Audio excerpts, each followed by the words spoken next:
Bonjour, chronique littérature aujourd'hui, enfin essai, c'est peut-être un peu différent, avec La mort volontaire au Japon de Maurice Pinguet. Attention, je vous préviens quand même tout de suite, ça va être une chronique très très longue parce que c'est un sujet qui m'a beaucoup intéressé. Pas exclu que je dise des bêtises, mais on va tenter quand même. Donc, le suicide est une question complexe, d'autant plus difficile à appréhender qu'elle a sa charge inévitable d'émotions et de douleurs. Je ne vous apprends rien. En même temps, selon le mot de Camus, c'est peut-être le seul problème philosophique vraiment sérieux. Et en tant que problème philosophique, il a suscité des questionnements variés aux réponses tout aussi diverses. La science ici est-elle vraiment si différente de la seule philosophie dans son approche? D'une manière ou d'une autre, elle en dérive.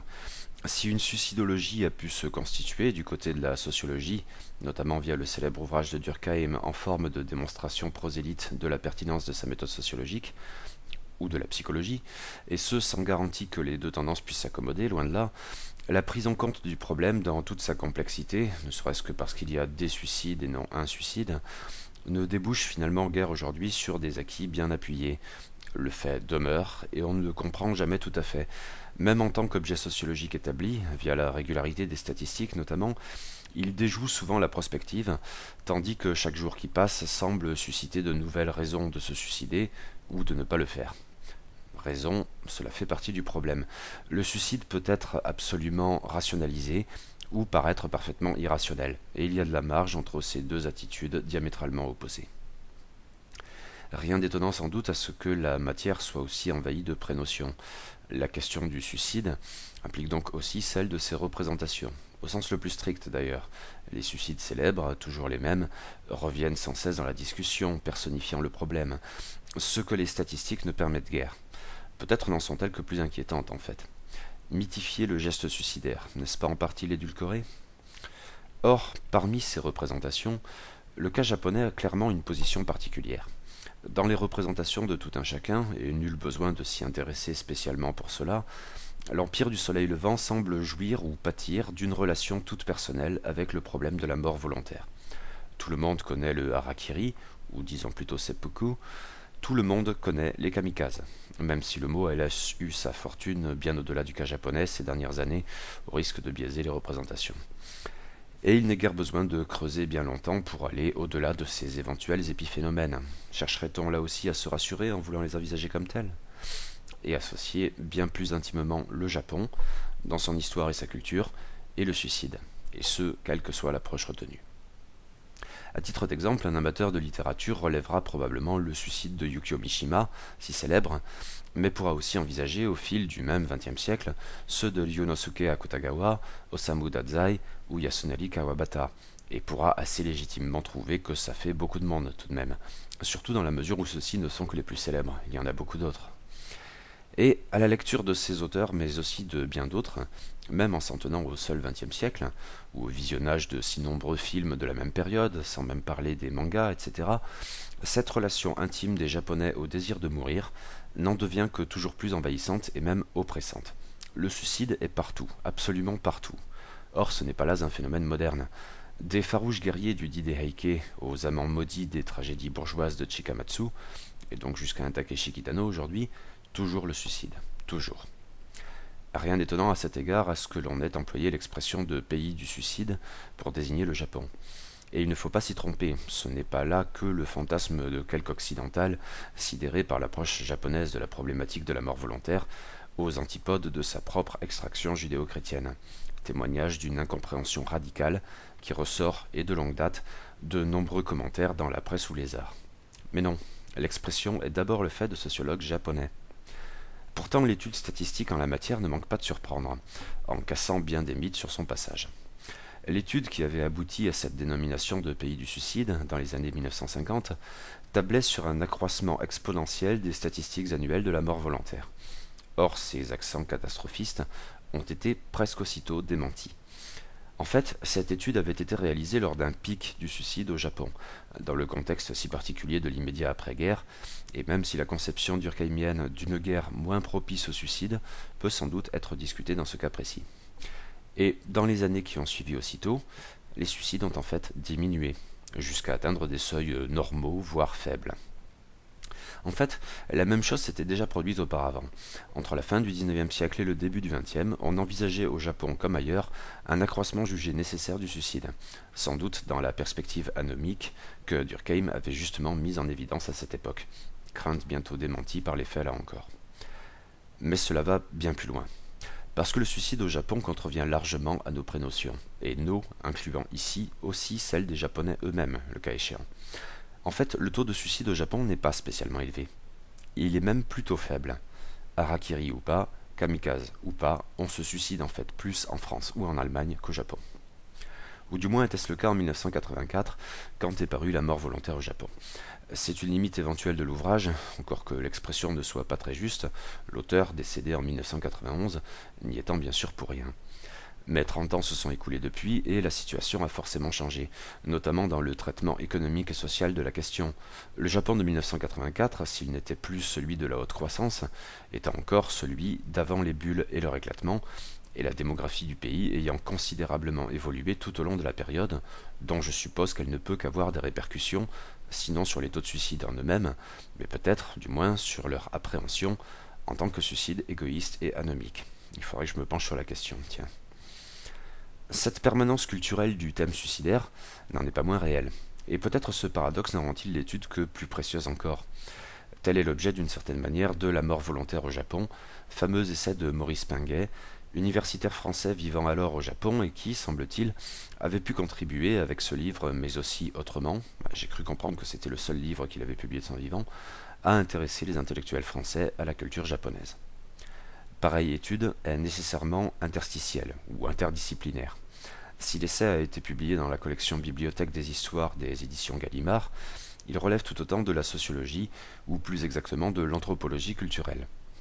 Des statistiques initiales, ou presque, à l'acte Mishima qui conclut l'ouvrage, et qui a pu en constituer le prétexte, j'ai l'impression, même si le livre est paru 14 ans après la mort choisie du grand écrivain, l'étude navigue de la science la plus froide et neutre à la critique littéraire.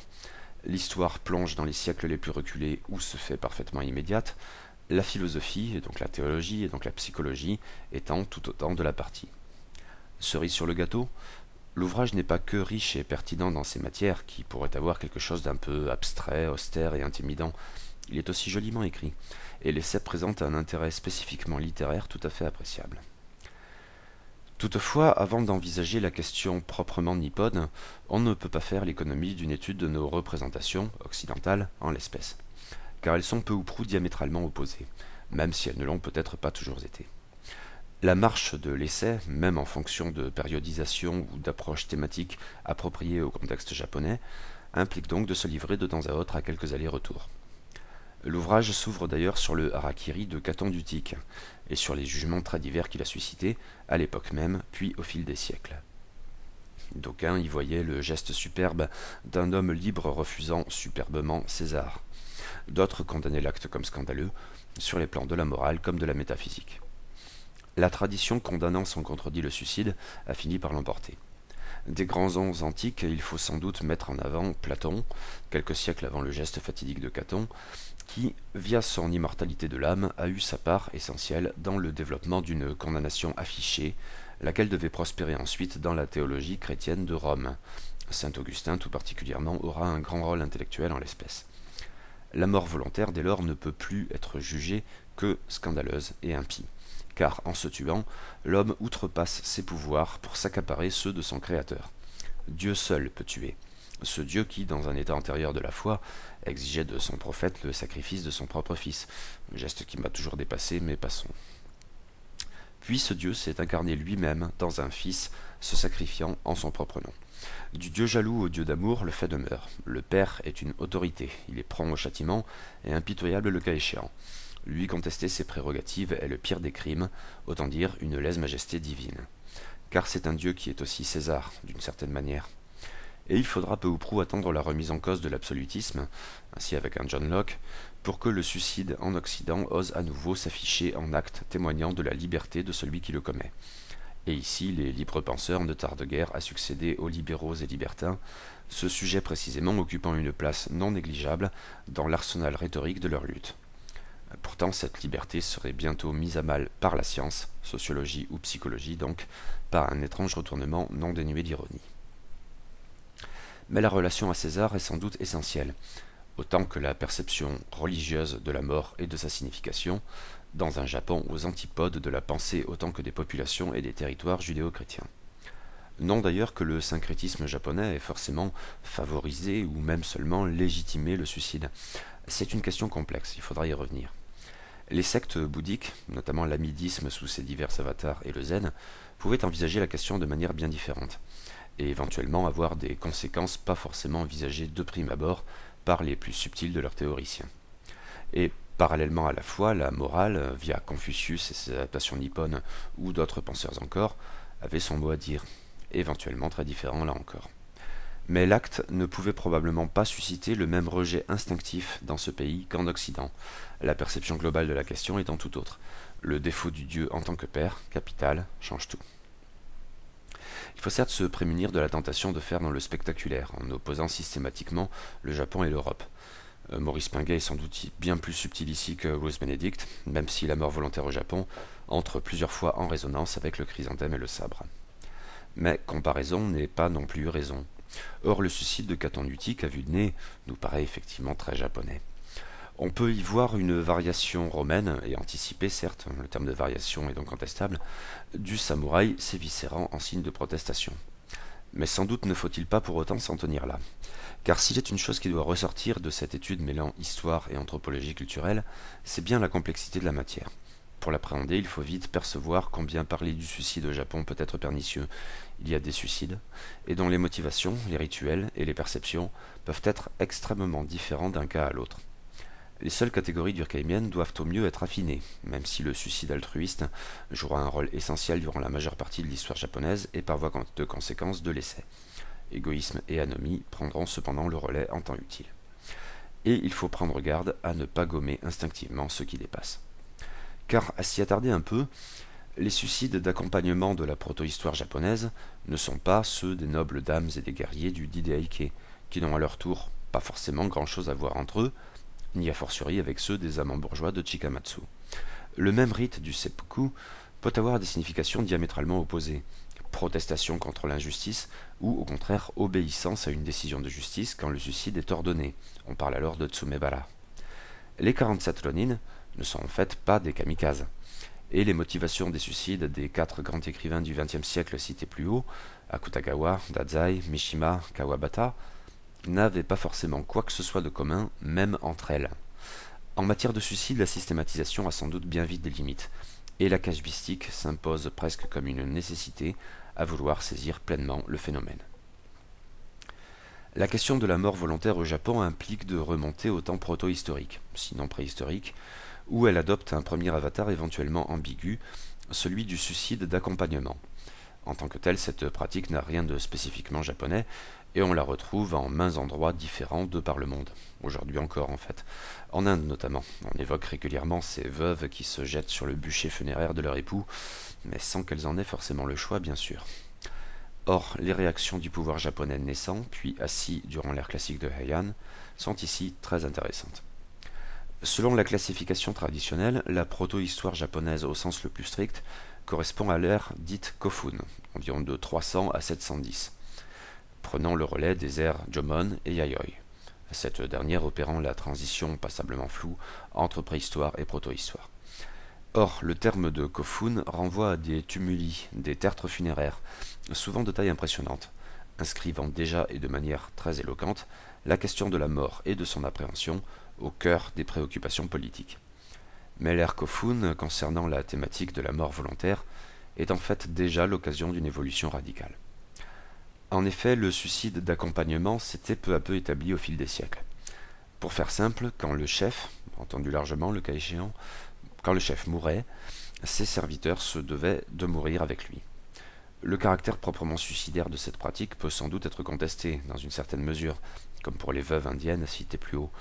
Il y avait sans doute un poids de coercition qui forçait, le cas échéant, des domestiques ou concubines, guère désireux de mourir avec leur maître, à succomber néanmoins pour obéir à l'usage.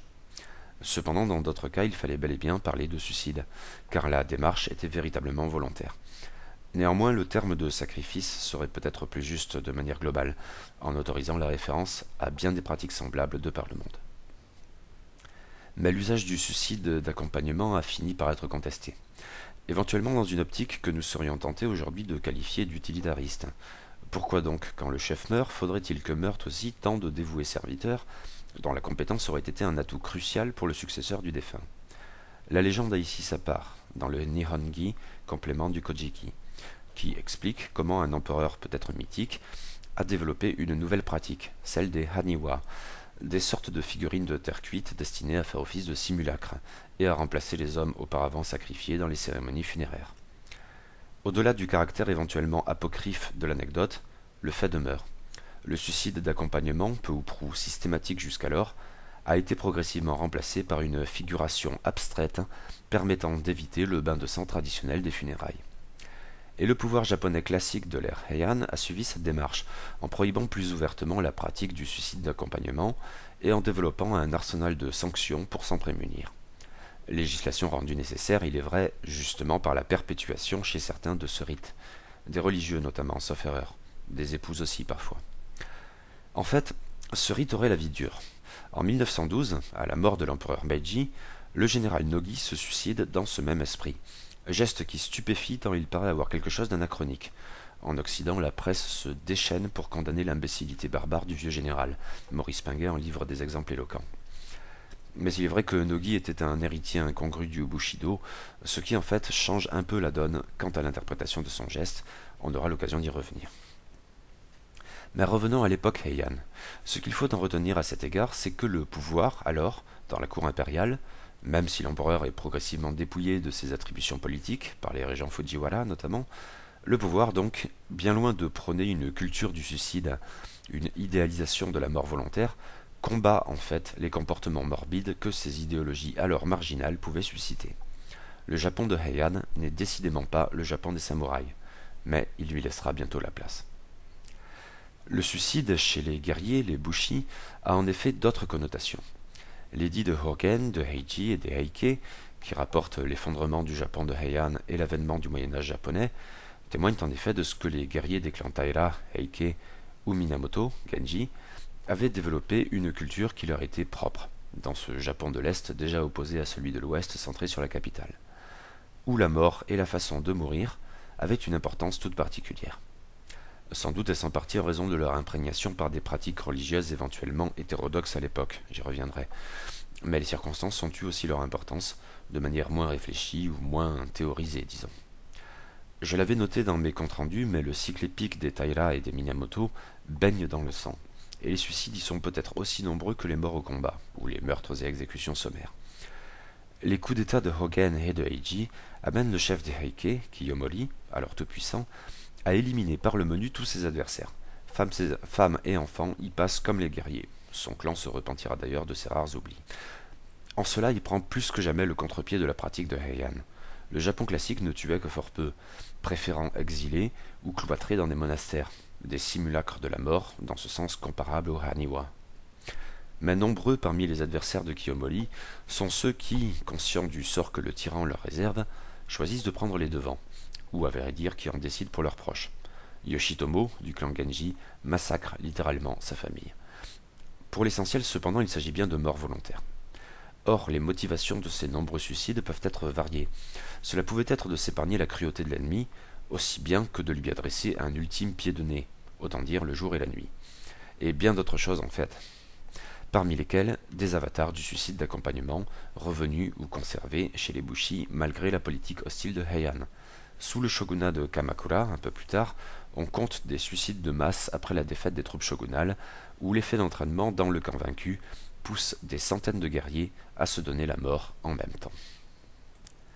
Mais cette morale des guerriers, morale en gestation qui n'atteindrait son stade de plein achèvement qu'à l'époque Edo, quelques siècles plus tard, avec le Bushido ou code du guerrier exposé tout particulièrement dans le Hagakure, et conséquence d'une longue maturation philosophique empruntant pour l'essentiel au bouddhisme zen et au néo-confucianisme, cette morale donc dépasse largement les seuls combattants, et le dit des Heike notamment le montre bien.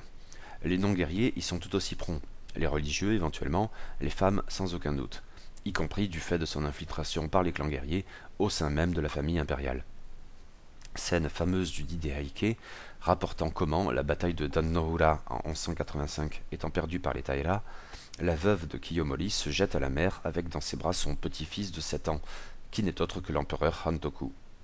Geste révélateur, comme l'est aussi dans un registre parallèle, la perception plus globale de la bonne mort.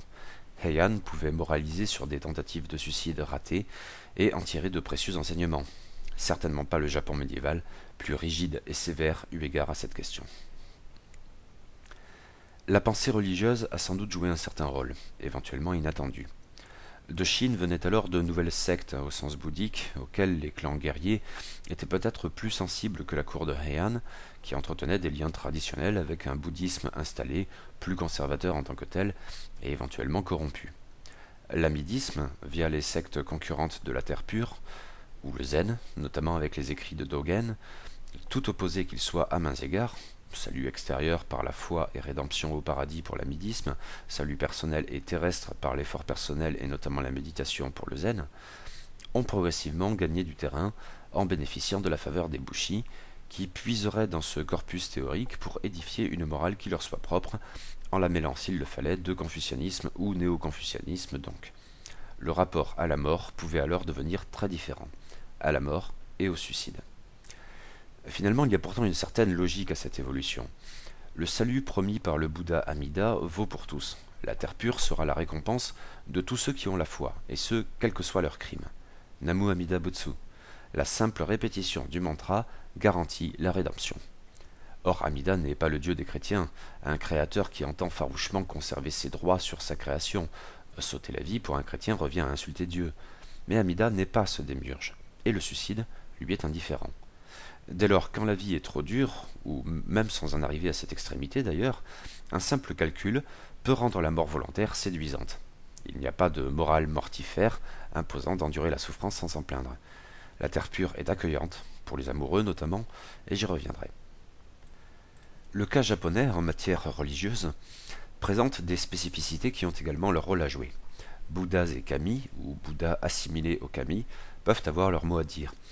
Au-delà même de la perception du rôle des morts, ainsi de ce fonctionnaire loyal jusqu'à la fin en dépit des calomnies, mais qui, une fois mort, se venge impitoyable, au point que l'on ne parvient à s'en prémunir qu'en lui attribuant des récompenses et des grades posthumes. Illustration d'un thème japonais classique que les conservateurs notamment mettent toujours en avant aujourd'hui. Vie et mort ont toujours été mêlés aux yeux des Japonais. Les morts y sont aussi réels que les vivants. Voyez Mort pour l'empereur de Tetsuya Takahashi. Puis en faisant un dieu. Comme plus tard au Yasukuni, je vous renvoie au même essai dont c'est justement le sujet. Il faut surtout mentionner ici Kannon. À l'origine, il s'agit d'une sorte de déité bouddhique, un bodhisattva répondant au nom sanskrit Avalokiteshvara. Mais au Japon, encore plus qu'ailleurs, il devient un symbole de la compassion, dont le culte, puisqu'à terme c'est bien d'un culte qu'il s'agit, s'associe en fait à celui d'Amida. Or, si Amida a sa terre pure de l'Ouest, Kannon a son île, où exercer sa compassion, qui devient bientôt une étape intermédiaire avant de gagner le paradis d'Amida, plus souriant et accueillant, c'est peu dire que le purgatoire des chrétiens médiévaux. D'où de nombreux suicides marins. Désireux de gagner l'île de Kannon, les candidats à la mort volontaire prennent le large, éventuellement dans des barques spécialement conçues pour ce lugubre commerce, et se jettent à la mer, une forme de suicide très répandue pendant des siècles. Mais justement, c'est bien d'une formalisation qu'il s'agit, ou disons d'un rituel. La mort volontaire n'ayant rien de tabou, elle peut s'accompagner de commentaires autres que de simples condamnations unilatérales. Autant de conseils pour s'assurer de ce que la mort volontaire soit une bonne mort et honorable. Il y a donc des formes à respecter, progressivement dégagées par des générations de commentateurs. C'est tout particulièrement vrai du seppuku. La pratique de l'éventrement volontaire, on la constate au moins dès le Didaike. La mort de Yorimasa en est peut-être une des premières occurrences. En tout cas, via la fortune du Didaike, elle en constitue au moins un exemple séminal. Il faut sans doute mentionner également Yoshitsune, autre grande figure du même Di. Il n'y meurt pas, mais les populaires chroniques bâties par la suite autour du charismatique personnage narrent avec un luxe de détails son suicide. Or, les formes sont sans cesse affinées. Le geste de sauter la vie par éventration n'est pas anodin. Sa gravité, même sans condamnation au moins implicite, impose des formes qui en assurent la sincérité et l'assurance, en se démarquant des seules impulsions du moment. On enfonce la lame, et pas n'importe quelle lame, à un endroit précis. Après quoi on tire sur la droite, ce qui peut faire tomber les entrailles. Éventuellement, une seconde entaille remonte vers le haut du ventre. Et pendant ce temps-là, l'assistant apparaît, qui, fonction du moment, prend acte du désir de mourir du suicidant, car il faut lui laisser l'initiative de sa mort, mais lui épargne la douleur en lui tranchant la tête, car mourir d'éventrement serait autrement une longue et terrible agonie. Il n'y a pas à cet égard de cette valorisation de la souffrance si caractéristique de nos monothéismes masochistes. Mais ce sont là les gestes propres à l'accomplissement du suicide au sens le plus strict, et le rituel va bien au-delà. Il y a l'endroit où mourir, spécifique, les nattes posées au sol, précisément définies, dont celle rouge qui doit absorber le sang, la façon de présenter la lame au suicidant, le costume du dit, comment il doit l'ôter, comment faire en sorte de tomber vers l'avant le moment venu, tout un art du bien mourir qui ritualise le meurtre de soi, en lui conférant plus que jamais des atours moraux émanant de son caractère réfléchi et soigné. Et, conséquence presque nécessaire, le suicide ainsi ritualisé se fait bientôt des atours de l'institution. Le rite est là, mais à quelle fin l'accomplir? Ce même geste du seppuku, comme la mort en se jetant dans les flots, et sans doute pourrait-on mettre en évidence d'autres formes courantes, peut en fait avoir des causes très diverses et forcément des conséquences tout aussi variées. La pratique des bushi se distingue de manière globale de celle d'autres individus. J'en arrive bientôt aux bourgeois de l'époque d'Edo, mais ils ont des prédécesseurs, notamment en matière amoureuse, et il faut sans doute aussi accorder une place particulière aux religieux, bonzes ou ermites, pouvant par exemple s'enfermer dans une caverne jusqu'à y devenir des momies, mais en prétend alors qu'ils ne meurent pas, ou se jeter de telles cascades, etc. Mais la signification du suicide est donc très variable. Bien exécuté, on n'y verra pas de lâcheté, bien au contraire, rien de plus opposé à la morale judéo-chrétienne. Et l'honneur surtout est de la partie. Si le suicide d'accompagnement, malgré quelques persistances, semble-t-il plus guère à l'ordre du jour, après Kamakura et ses suicides de masse, disons, le suicide d'expiation est plus que jamais présent. La faute, insurmontable, peut-être faudrait-il plutôt parler de la honte, et je vous renvoie à nouveau au chrysanthème sabre de Rose Benedict, n'appelle souvent pas d'autre sanction. Le suicide bien accompli étant alors le seul moyen de laver son nom au bénéfice du clan, sinon du suicidant. Pas supplémentaire vers la contrainte, le tsumebara, rapidement envisagé plus haut, est une condamnation pénale. Dans une optique honorable, il confère à ceux qui en ont le statut la possibilité de payer leur dette envers la société ou le shogun par la mort volontaire. Ceci sans doute parce que la mort volontaire, dans les mentalités d'alors, et tout particulièrement celle des bushi, est l'argument ultime, la démonstration irrévocable et incontestable de la probité du suicidant, même quand il agit ainsi pour expier quelque chose, et quoi que ce soit. Le mot agir est ici capital, à en croire Maurice Pinguet. Le Japon médiéval, au moins, encore celui d'Edo, et peut-être cela a-t-il laissé des traces jusqu'après Meiji, se méfie des paroles, si légères, si vite trahies. Le geste, par contre, l'action, n'a pas de ces ambiguïtés. Aussi leur est-il largement préférable, et sans qu'il soit besoin de l'envisager comme un dernier recours. Il dit d'emblée ce qui doit être dit. Et c'est bien pourquoi le suicide peut avoir quelque chose d'hostile. On peut se suicider pour attirer le malheur sur un autre, contraint, quoi qu'il en est, d'endosser la responsabilité du geste, avec comme conséquence probable la nécessité pour lui de se suicider à son tour et de restaurer ainsi une forme d'harmonie tout en s'affichant comme un homme pas moins valable et honorable que celui qui s'était suicidé pour le réduire à cette extrémité. Dans une optique finalement guère éloignée, le suicide adopte souvent les atours de la remontrance.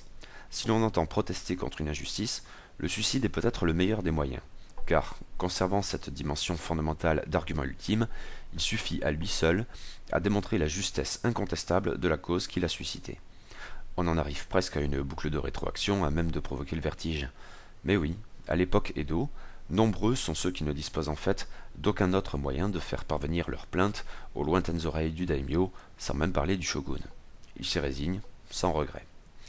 Dans cette même veine du suicide altruiste, pour reprendre la terminologie de Durkheim, le cas le plus spécifiquement martial a cependant ses singularités et ses ambiguïtés. On rencontre au fil des siècles aussi bien des samouraïs prêts à mourir, essence du bushido en gestation, la base de leur morale, que des combattants, tout bonnement, désireux de mourir. Et la frontière est parfois bien fine qui sépare ces deux comportements.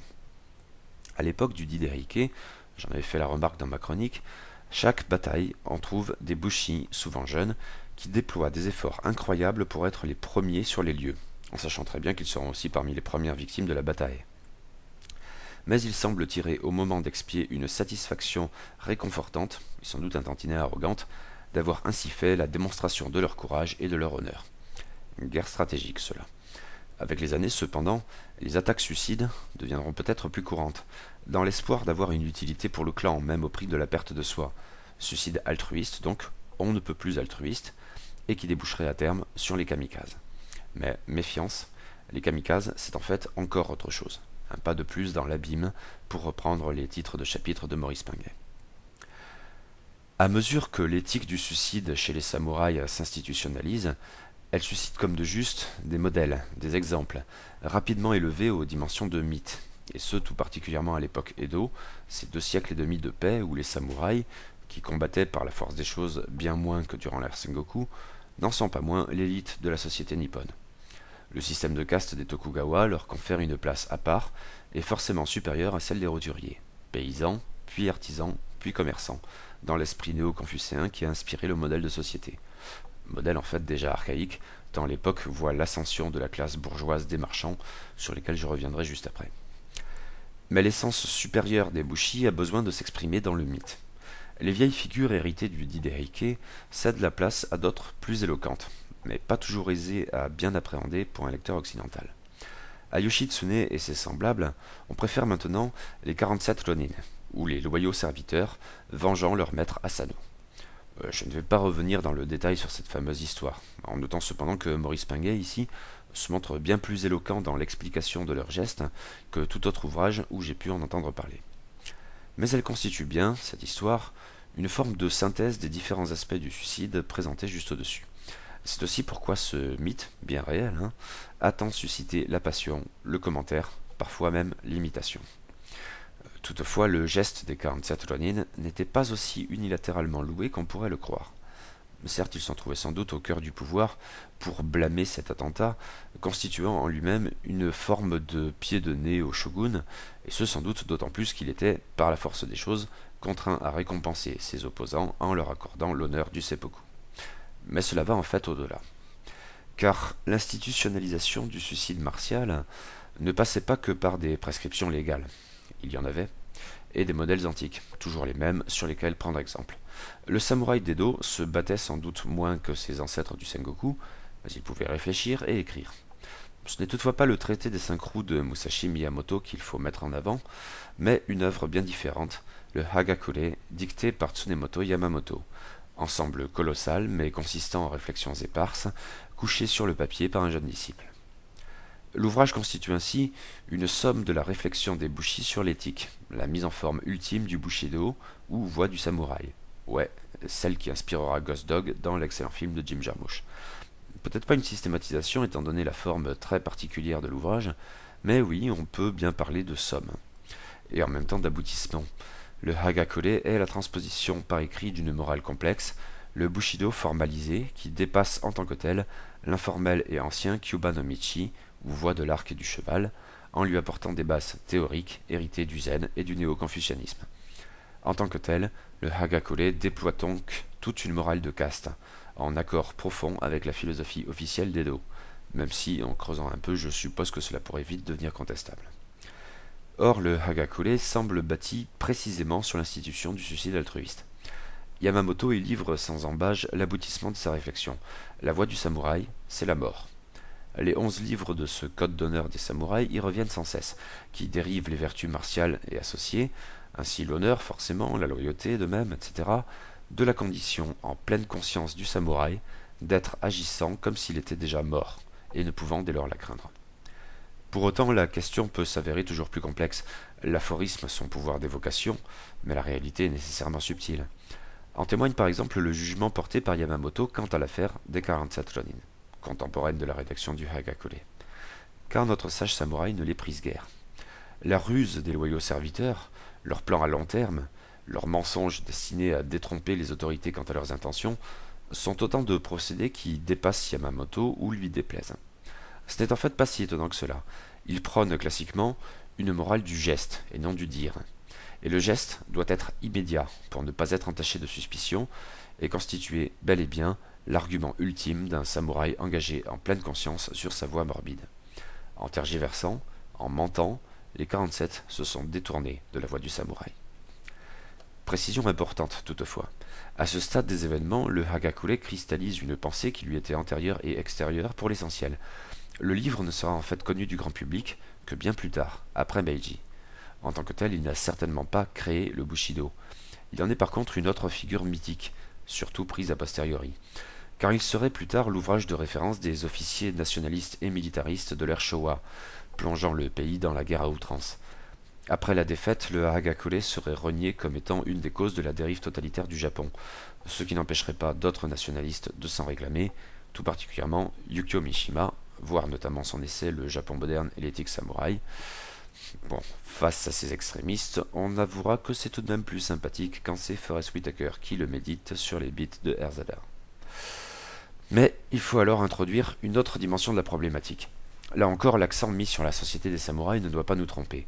Le Japon d'Edo est en effet le moment de l'ascension d'une nouvelle classe, bourgeoise, celle des marchands, qui s'enrichissent avec le développement du marché intérieur. Le système de caste imposé par les Tokugawa ne leur permettait pas d'atteindre les plus hauts échelons du pouvoir, en théorie, et 1001 procédés visaient à affirmer leur infériorité intrinsèque par rapport aux bushi. Mais leur richesse pouvait changer la donne, et la changerait à terme. En l'état cependant, et tout particulièrement au tournant du XVIIe et du XVIIIe siècle, période de grande prospérité, il suscite l'apparition d'une nouvelle culture dominante, attachée à la réalité d'un monde flottant, et prenant le relais de la culture des bushi, qui avait elle-même succédé à la culture courtisane de Heian. Cette nouvelle culture s'illustre alors notamment dans la littérature, avec divers auteurs qui livrent des œuvres au succès colossal, en tant que telles parfois dénigrées pendant un temps, mais considérées aujourd'hui comme parmi les plus importantes de toute l'histoire de la littérature japonaise.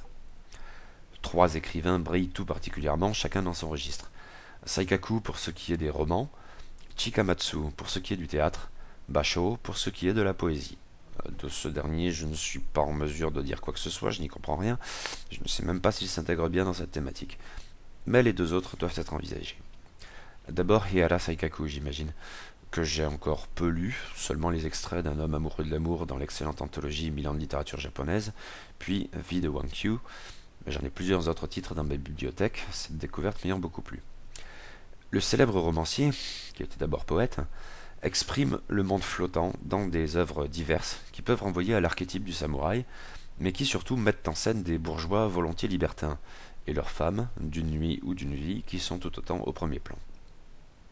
La moralité de ces œuvres est bien différente de celle austère des bushi. Elle correspond par contre pleinement à celle de la classe montante des marchands, dont elle est un témoignage important. La thématique du suicide peut s'y insinuer, mais sur un ton donc passablement différent. C'est cependant avec Chikamatsu Manzaemon que la perception du problème change du tout au tout. Fils de Ronin, le tragédien, qu'on a parfois dit le Shakespeare japonais, si tant est que cela veut dire quelque chose, a livré de très nombreuses pièces, surtout destinées au Joruri, ainsi qu'on appelait alors le théâtre de marionnettes, on dirait plus tard Bonraku. Mais Chikamatsu avait aussi écrit des pièces de kabuki. Je ne crois pas qu'il ait écrit de no, genre antérieur et alors nettement moins populaire, mais pour le coup associé officiellement par les shoguns Tokugawa à leur société et à celle des daimyo. Bon, je peux me tromper, hein. Comme Saikaku en matière romanesque, Chikamatsu a livré des œuvres historiques et des œuvres domestiques, ces dernières plus en phase avec les goûts de la classe marchande. Parmi ces tragédies bourgeoises, un thème dépasse tous les autres et c'est peu dire, celui du shinju amoureux, ou joshi, c'est-à-dire du double suicide, accompli ensemble par 2 amants qui ne sauraient trouver le bonheur dans notre monde. Chikamatsu et d'autres y reviennent sans cesse, et le mot même de shinju apparaît forcément dans les titres comme un moyen d'appâter le chaland. Ainsi, pour citer 2 pièces particulièrement importantes, dans Double suicide à Sonezaki, Sonezaki no Shinju, en 1703, ou Double suicide à Amijima, Shinjiten no Amijima, en 1720. Or, ces succès colossaux tirent leur substance de sordides faits divers, mais au point où bientôt on en vient à confondre cause et symptômes. Les bonnes âmes d'alors, aussi pétries de certitudes en matière artistique, entre autres, qu'aujourd'hui, dénoncent la mauvaise influence de ces pièces, qui inciteraient les gens à se suicider. Le fait est qu'il y avait alors, semble-t-il, un pic des suicides. mais c'est une supposition, il n'y avait pas d'outils statistiques. Mais si cela doit démontrer quelque chose, c'est sans doute l'adéquation des tragédies bourgeoises de Chikamatsu à leur temps, non leur influence délétère. Mais cela va loin. On en vient à prohiber l'emploi du terme Shinju dans les titres des pièces. Absolument en vain ceci dit, le pouvoir est souvent démuni dans pareil cas.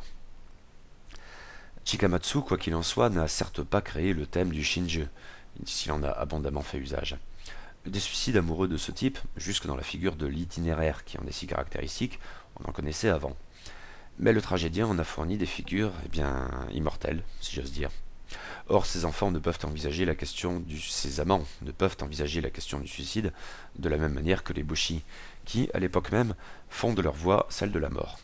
Le suicide est un phénomène qui transcende les distinctions sociales, mais qui peut aussi, en sens inverse, les renforcer en appuyant sur les différences. Le suicide amoureux, cependant, et qu'il soit bourgeois n'y change pas forcément grand-chose, trouve assurément des bases philosophiques dans l'histoire culturelle japonaise. On peut ainsi en revenir à Kanon, Camille de la Compassion, étape intermédiaire avant la Terre pure de l'Ouest. L'essentiel, c'est que le monde flottant, pour mille et une raisons, prohibe l'amour si pur des protagonistes. Mais la rébellion ne semble pas une issue, en dehors du geste de protestation que constitue aussi le suicide. Et en définitive, on peut donc en revenir ici à la morale des bushi par une voie détournée. Ou peut-être pas tant que ça d'ailleurs. Les marchands, lisant ou entendant tant d'œuvres qui, depuis au moins le Didaike, glorifiaient la bonne mort volontaire, pouvaient-ils faire l'impasse sur ce thème dominant? On peut même supposer que ce suicide, tout bourgeois qu'il soit, avait quelque chose d'un marqueur d'ascension sociale, par appropriation d'une pratique culturelle de la caste supérieure, pas si hermétiquement que cela séparée du reste. Le thème du double suicide amoureux a persisté, bénéficiant de ces figures inoubliables. Dans ses ambiguïtés, protestation ou résignation, foi ou désespoir, bourgeois ou noble, etc., il a fourni la matière de bien des œuvres, encore aujourd'hui. Je vous renvoie notamment à certains films de Takeshi Kitano, tels Hanabi et bien sûr Dolls, où la référence à Shikamatsu est explicite, entre autres. Meiji change tout, et non sans paradoxe. Le mouvement xénophobe désireux de chasser les barbares débouche sur l'ouverture du Japon au monde et l'appropriation des techniques et pensées occidentales. Les samouraïs désireux de réaffirmer leur prédominance signent eux-mêmes l'acte définitif de leur disparition. Le mouvement réactionnaire a d'étranges allures révolutionnaires. Meiji change tout, oui. Et pourtant, sous-jacentes, des tendances héritées n'ont pas dit leur dernier mot, dès lors en fait qu'elles adoptent une part d'évolution.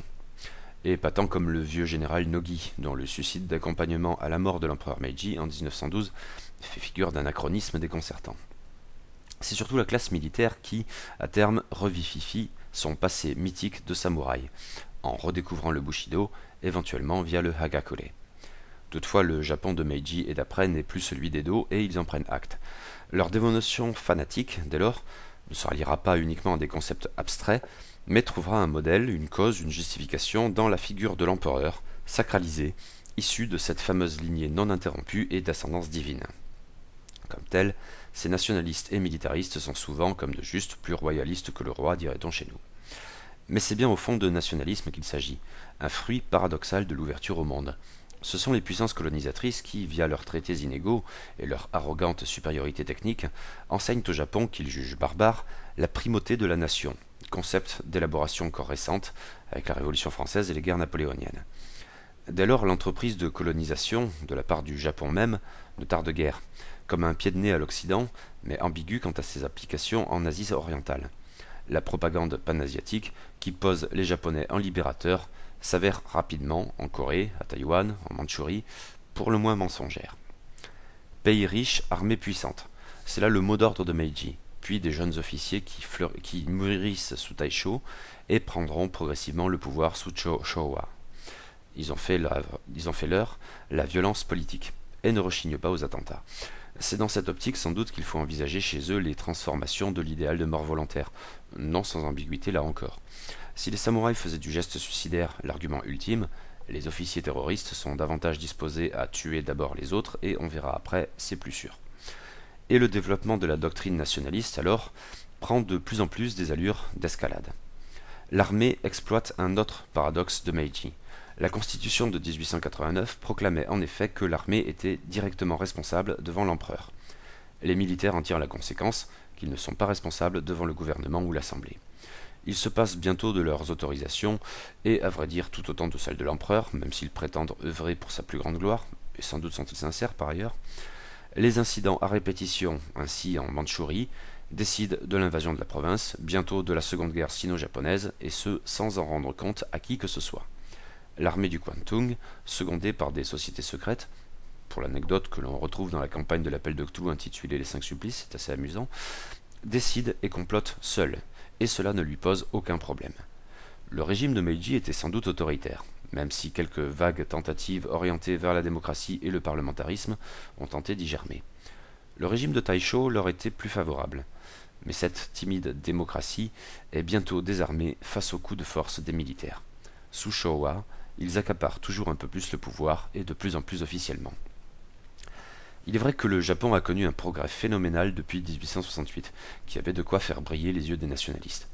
Le pays féodal, en quelques années à peine, a su se protéger de l'impérialisme occidental, revenir sur les traités inégaux et se livrer à son propre jeu avec succès, au point de défaire la Russie dans la guerre de 1904-1905, événement dont les Européens et Américains ne reviennent tout bonnement pas. On peut parler de succès insolent, et ils montent à la tête des militaires. Ils n'ont que les mots de sacrifice et de loyauté à la bouche, et s'ils apprécient à leur juste mesure les progrès technologiques du Japon, ils se convainquent bientôt, à force d'en convaincre les autres, que le Japon est de toute façon intrinsèquement supérieur au reste du monde, et qu'il l'est tout particulièrement par son esprit, hérité du Bushido, et doublement incarné par le divin empereur et par ses officiers descendants des samouraïs. Un tel peuple ne peut pas perdre. L'engagement de la seconde guerre sino-japonaise était sans doute déjà hasardeux. Celui dans la Deuxième Guerre mondiale, au sens où nous l'entendons en Europe, a bientôt quelque chose de suicidaire. Mais les militaires, confiants dans la supériorité de leur esprit, bien que conscients qu'ils ne sont pas en mesure de soutenir une guerre longue, s'y lancent à corps perdu. Leur progression ahurissante semble d'abord leur donner raison.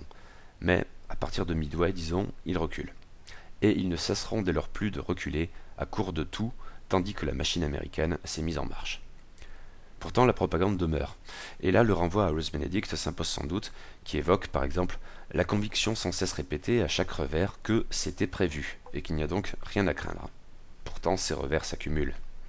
Mais l'esprit japonais est toujours vanté. Pour les soldats, il a son corollaire essentiel, on ne se rend pas. Seuls les lâches se rendent, les Américains par exemple. Les soldats japonais sont bénis de l'empereur, et ils sont les descendants des samouraïs. En tant que tels, ils se doivent de comprendre que leur voie, la voie du soldat, c'est la mort. Au cas cependant où leur morale martiale ne serait pas suffisante, on leur promet la plus grande des récompenses, ceux qui mourront pour l'empereur seront honorés tels des dieux au sanctuaire du Yasukuni. Je vous renvoie à nouveau à l'essai de Tetsuya Takahashi, mort pour l'empereur. Et, au bout du sacrifice, la victoire, on n'en doute pas. La problématique du suicide ressurgit alors de mille et une manières. Tout d'abord dans l'optique, voulant que les soldats japonais ne se rendent pas, qu'ils ne sauraient être faits prisonniers. Quand l'espoir de vaincre contre toute attente disparaît lors de telle ou telle bataille, même si c'était prévu, c'est l'heure des charges suicides. L'officier en tête, sabre de samouraï en main. Dans d'autres circonstances, à mesure que la défaite approche, on invite les soldats à se jeter avec une mine sous les chenilles des chars d'assaut. Ceux qui, pour une raison ou une autre, ne peuvent rien faire de tout cela, n'en doivent pas moins se suicider, selon des formes précises, même si pas aussi ritualisées que le vieux seppuku, ainsi en se faisant sauter avec une grenade. Le suicide, ici, est autant une démonstration du courage et de l'honneur qu'une sanction de l'insuffisance. Quoi qu'il en soit, les morts s'accumulent, et les militaires en viennent à institutionnaliser une nouvelle forme de suicide martial, plus radicale que toutes les précédentes, avec ceux que nous appelons kamikazes. Les Japonais emploient ce terme, kamikaze, mais disent plus souvent tokkotai, pour force spéciale, en référence au vent divin qui avait préservé le Japon de l'invasion mongole au XIIIe siècle. Les kamis interviendront forcément pour empêcher les Américains aussi de débarquer, mais peut-être faut-il leur forcer un peu la main. Un chrétien dirait « aide-toi et le ciel t'aidera ». Mais comme avancé plus haut, les kamikazes sont un cas limite, qui va bien plus loin que toutes les pratiques de suicide au combat envisagées jusqu'alors, car leur caractère d'institution est plus que jamais essentiel. Au fil de la guerre, on avait déjà vu des soldats, sur l'impulsion du moment, se sacrifier délibérément en se transformant en bombes humaines pour assurer la victoire des leurs. Au siège de Shanghai notamment, sauf erreur, où de tels sacrifiés volontaires avaient fait exploser les barricades ennemies. D'ailleurs, l'idée même des kamikazes avait été soufflée aux officiers par le comportement spontané de certains de leurs pilotes qui, sans qu'on leur en ait donné l'ordre, avaient d'eux-mêmes jeté leur appareil contre les tours de contrôle des navires ennemis. Or, cette pratique avait parfois été étonnamment efficace. L'état-major envisage la question, puis décide de créer les Tokkōtai. Ce ne sont plus seulement des soldats prêts à mourir pour leur pays, voire enthousiastes à l'idée de le faire, c'est encore autre chose. Ils sont sciemment formés pour cela. Après avoir gaspillé quelques bons pilotes dans des missions kamikazes, d'autant plus onéreuses, mais qui semblaient totalement désarçonner les forces américaines, et leur avaient coûté quelques bâtiments, les militaires se sont mis à former à marche forcée de jeunes pilotes dont, d'une certaine manière, la première mission serait aussi la dernière. Ils sont là pour mourir. C'est en mourant qu'ils vaincront. Ils ne sont plus des hommes, mais des bombes, ou des torpilles dans certains cas. Les kamikazes n'étaient pas que des pilotes, même s'ils en sont l'exemple le plus célèbre. On a pu retrouver ce procédé avec des sous-marins de poche, etc. Et c'est en agissant en tant que bombes qu'ils deviendront des dieux. Inutile de songer à survivre. D'ailleurs, on fait des économies d'essence. Leurs appareils ne sont pas assez remplis pour un retour dès lors même pas hypothétique. C'est le stade ultime du fanatisme suicidaire. Une stratégie désespérée qui remporte d'abord quelques succès notables, mais se révèle bien vite beaucoup trop coûteuse. L'évidence se fait jour, les kamikazes ne permettront pas de remporter la guerre. Il n'est même pas dit qu'ils ralentissent vraiment la progression américaine. Mais qu'importe, disent certains généraux. De toute façon, les Japonais ne se rendront pas, ils ne peuvent pas se rendre. Ils mourront pour l'empereur, et quoi qu'en dise l'empereur. Et ils en emporteront beaucoup avec eux, et pas seulement des ennemis. Quand les Américains lancent l'assaut sur Okinawa, une population civile importante demeure sur l'île, la principale de l'archipel des Ryukyu, alors japonais mais depuis Meiji seulement. Les militaires nippons sont formels, les civils non plus ne se rendront pas. La propagande revient une fois de plus sur la barbarie des Américains. Les civils qui tomberont entre leurs mains seront soumis aux pires sévices. Mieux vaut donc pour eux qu'ils meurent, et qu'ils meurent volontairement, ainsi que doit le faire un vrai japonais. De nombreux civils désespérés meurent ainsi, en se jetant du haut des falaises notamment. On dispose d'images filmées de ce drame qui m'ont proprement traumatisé quand je les ai vus il y a quelques années de cela. Mais si certains renaclent, les soldats peuvent les aider à mourir volontairement. Le rôle de l'armée dans la mort de tous ces civils ne fait aujourd'hui plus aucun doute. Pourtant, enfin, sans surprise, les conservateurs nippons, néo-nationalistes le cas échéant, en ont fait un cheval de bataille, affirmant qu'il n'y avait pas de preuves, et tentant par exemple de modifier le contenu officiel des manuels d'histoire pour nier toute responsabilité de l'armée dans cette terrible affaire. Encore récemment, cela a entraîné des manifestations monstres à Okinawa et ailleurs au Japon, des intellectuels tels que Kenzaburo Oe ayant aussi eu leur part. Pour l'heure, les négationnistes ne l'ont pas emporté. Mais, dès lors, je ne peux m'empêcher de me poser une question à laquelle je n'ai pas trouvé de réponse dans ces pages. Peut-être et même sans doute parce que je n'ai pas su les discerner. Le fait est que, depuis Durkheim, on relève souvent que les périodes de guerre tendent à faire diminuer les statistiques du suicide. Peut-être en rognant sur le suicide anomique, mais ici je suis perplexe. À partir de quand peut-on ou faut-il parler de suicide dans le cas du Japon embourbé dans la Deuxième Guerre mondiale? Sur les millions de soldats nippons morts en Asie orientale et dans le Pacifique, combien se sont-ils suicidés? Combien ont été suicidés? Et quelle place ici accordée aux kamikazes? Et est-ce une place particulière? Et au-delà des militaires, qu'en est-il des civils? Ceux d'Okinawa, suicidés volontaires ou contraints, ne changent-ils pas la donne? Etc. Il y a peut-être une réponse, mais je ne la connais pas. Elle me paraît importante, pourtant, s'il faut en revenir à cette notion de pays du suicide, envisagée par la sociologie japonaise des années 50, constatant un pic statistique dans les années d'après-guerre. Quoi qu'il en soit, le sacrifice des seuls nationalistes, en confirmant de leur inclination guerre samouraï à privilégier la mort de l'autre avant même d'envisager sérieusement la leur, toute protestation de dévotion mise à part, lors des attentats d'avant-guerre, a ainsi débouché sur le sacrifice de la nation, autant pour l'esprit japonais. Ceux qui disaient mourir au nom de l'empereur ont même tenté le recours ultime au terrorisme pour l'empêcher de reconnaître et signifier la capitulation sans condition du pays exigée par la déclaration de Potsdam, sans s'en prendre directement à lui comme de juste, à ce dieu qu'ils honoraient, et auquel leurs successeurs de la droite nationaliste nippone n'ont sans doute jamais pardonné l'aveu de son humanité, sans même parler du pacifisme de son fils. Car ils ont échoué, mais sans forcément disparaître.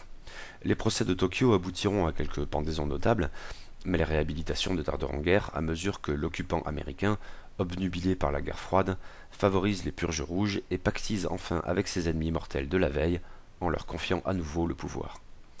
La droite japonaise autour du PLD, à peu près systématiquement au pouvoir depuis l'occupation, en a directement hérité. Et les enjeux de mémoire demeurent, qui divisent encore les Japonais 70 ans après la défaite. Mais il faut revenir une dernière fois en arrière. Ainsi qu'on l'a vu à plusieurs reprises, le thème suicidaire, pour être au cœur de la morale des guerriers, infusait dans l'ensemble de la société japonaise. Il pouvait éventuellement y prendre des formes différentes, ce dont témoigne tout particulièrement l'invraisemblable litanie des écrivains nippons qui se sont suicidés au XXe siècle. Mais les causes sont sans doute bien différentes. Chez eux, le cas de Mishima mis à part, peut-être, le suicide n'est pas altruiste, plutôt égoïste ou anomique. Il est vrai que le contexte de Meiji était pour le moins propice à l'anomie. Le Japon connaît alors une évolution incroyable en l'espace de quelques décennies, voire de quelques années seulement. Il passe presque sans transition d'un système féodal et médiéval à un système moderne. L'économie et la technologie connaissent en même temps une évolution comparable, et toutes se renforcent ainsi sans cesse. Le Japon change, d'abord un peu contraint, bien vite avec un enthousiasme et une curiosité débordants. L'autorité fait d'abord venir des étrangers, des ingénieurs notamment, mais ne tarde guère à envoyer ses propres hommes en mission d'observation en Occident. À charge pour eux de s'inspirer des meilleurs modèles, l'armée prussienne, le droit français, anglais ou américain selon les domaines, etc., pour orienter la transformation du Japon dans la direction la plus pertinente. L'économie largement archaïque, où l'agriculture risicole occupait une place essentielle et où le système des castes réduisait les artisans et pire encore les commerçants aux plus bas échelons de la société, passe à l'industrialisation à marche forcée et soigneusement planifiée, tandis que l'esprit du capitalisme, en alternative on ne peut plus grossière à l'esprit japonais tellement vanté, assure maintenant les meilleures places à ceux qui savent faire de l'argent. On pourrait continuer longtemps ainsi. Les intellectuels en sont eux aussi affectés jusque dans leur substance même. La vieille science hollandaise, réservée à une minorité, cède la place à une curiosité marquée pour tout ce que l'Occident a pu produire, y compris en matière d'œuvres de l'esprit. Les écrivains apprennent l'anglais et l'enseignent, tels Soseki et, sauf erreur, Akutagawa parmi d'autres, et ils lisent la littérature occidentale. Dans les bagages de ceux qui reviennent au pays après avoir inspecté le monde, il y a le nihilisme, à travers Nietzsche et les romanciers russes, Dostoïevski en tête. Et le nihilisme, se mêlant plus généralement d'anomie, bouleverse la vision des choses. Nombre de ces intellectuels, même partie prenante à la modernisation et à l'occidentalisation rapide du Japon, se posent des questions d'identité. Sans être à proprement parler nationalistes ou xénophobes, non pour la plupart absolument rien des militaires envisagés à l'instant, ils redoutent de voir le Japon disparaître sous les coups de boutoir d'une modernité en forme de rouleau compresseur et d'un occidentalisme envahissant. Leur tâche serait alors de concilier le meilleur des deux mondes. Le Japon entre tradition et modernité, un thème promis à un certain avenir. Ryunosuke Akutagawa, par exemple, à la suite de son maître Soseki, est dans le doute. Il s'engloutit parfois dans un Japon ancien qu'il revisite et transcende, ou laisse parler la modernité dans des œuvres aux antipodes des précédentes. Et il est sans doute un peu perdu, autant qu'il est tiraillé, entre ces deux tendances. Les écrivains de Taisho, tels que lui, sont à tout point de vue à la bascule entre deux mondes, terrain idéal de l'anomie. Les changements rapides suscitent les conflits de normes, et tant que ceux-ci sont irrésolus, c'est en fait l'absence de normes qui s'impose. Sur le ton de la blague, j'ai entendu quelqu'un dire il y a peu qu'Akutagawa, de toute façon, était fou. Je doute que le qualificatif de fou explique quoi que ce soit, le concernant ou, à vrai dire, de manière générale. Mais dans ses écrits, tels ceux qu'on trouve dans Rashomon et autres contes, ou La vie d'un idiot et autres nouvelles, peut-être surtout ce dernier, comme dans sa vie, on peut, j'ai l'impression, palper cette anomie fondamentale. Peut-être, ou sans doute, s'ajoute-t-elle à un trouble proprement psychiatrique, mais elle n'en est pas moins, j'ai l'impression, un terreau des plus favorables à cette vague inquiétude qui, laconiquement, selon l'auteur lui-même, ne lui laissait d'autre choix que mourir. En fait de cas psychiatrique, Osamu Dazai, que, honte sur moi, je n'ai jamais lu, il faudra y remédier, semble en fait plus parlant. Chez lui, le suicide est une obsession. Plusieurs tentatives rythment sa vie, seul ou à deux, résurgence contemporaine du double suicide amoureux de Chikamatsu. Et le rituel, éventuellement modernisé, y a sans doute sa part. Plus tard, et là encore parmi d'autres, on est tenté de dresser un parallèle, ou plutôt d'établir d'emblée une radicale dissymétrie, entre Yasunari Kawabata et Yukio Mishima. Les deux hommes se connaissaient, ils correspondaient, leur correspondance a été publiée d'ailleurs, et on a pu avancer que Kawabata avait joué un rôle essentiel dans la découverte et l'appréciation de Mishima. Tous deux, par ailleurs, étaient probablement affectés par ce même déchirement entre culture nationale et culture occidentale. Et donc, tous deux se sont suicidés. Mais leur suicide était en fait on ne peut plus différent. Mishima meurt 2 ans avant Kawabata. Mais quoi de commun entre la disparition de ce dernier, prix Nobel et vieil homme à la santé fragile, qui se décide pour le gaz, s'éteignant discrètement seul dans un petit appartement, d'une part, et d'autre part à l'exubérance de Mishima, 45 ans seulement au moment de mourir, se livrant après une longue préparation à une parodie de coups de force nationaliste, et se livrant rituellement au seppuku avec de jeunes disciples, qui, pour l'anecdote, ont dû s'y reprendre à plusieurs fois pour parvenir à lui trancher la tête. D'un côté, un vieil homme qui s'en va sans un bruit, de l'autre, une icône déconcertante autant que fascinante, façonnée soigneusement autant que ses livres, un homme encore jeune, mais qui claque la porte dans l'espoir plus ou moins sincère de ressusciter un Japon fier et fort, puisant aux sources mêmes d'une voix du samouraï idéalisé. L'acte Mishima, qui conclut le livre, boucle d'une certaine manière la boucle. L'essai s'ouvre en effet sur 8 pages de planches iconographiques, et les 3 dernières photos, sur 17, dont 5 détaillent le rituel de seppuku à travers la performance d'un acteur de kabuki, la place particulière de Mishima n'en ressort que davantage, sont 3 visions du fameux auteur, qui, à chaque fois, y interprète un personnage. Dans la première, sans doute la plus célèbre, Mishima pose en Saint Sébastien percé de flèches. Dans la deuxième, il incarne un fantasme éventuellement homo-érotique de Bushi au corps musculeux et luisant travaillé dans les gymnases, sabre en main, bandeau sur la tête où le soleil rouge du drapeau japonais est entouré d'un slogan nationaliste. Dans la troisième, il répète, au sens théâtral, son geste à venir, le seppuku dans la base militaire, en jouant lui-même un officier idéal dans son propre film Rite d'amour et de mort, titre occidental sauf erreur, dérivé exacerbé de sa nouvelle patriotisme. Or, même paru 14 ans après le drame, j'ai le sentiment que la mort volontaire au Japon a trouvé dans la fin si médiatique du si photogénique Yukio Mishima comme un prétexte, voire une raison d'être. D'une certaine manière, le seppuku de l'auteur du Pavillon d'Or récapitule en effet tout l'ouvrage.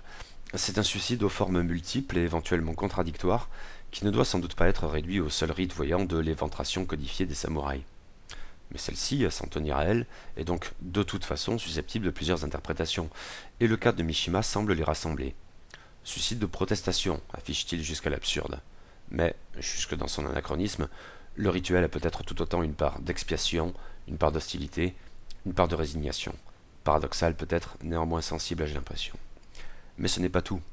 Et les jeunes disciples étant aussi de la partie, le geste fatidique, même si un seul des 10 jeunes gens se tuera lui aussi, à la requête expresse de Mishima qui l'y avait autorisé, mais avait en même temps interdit expressément à ses autres camarades de les suivre tous deux dans la tombe, il y a ici une part de suicide d'accompagnement, et, on en est à peu près certain, de double suicide amoureux.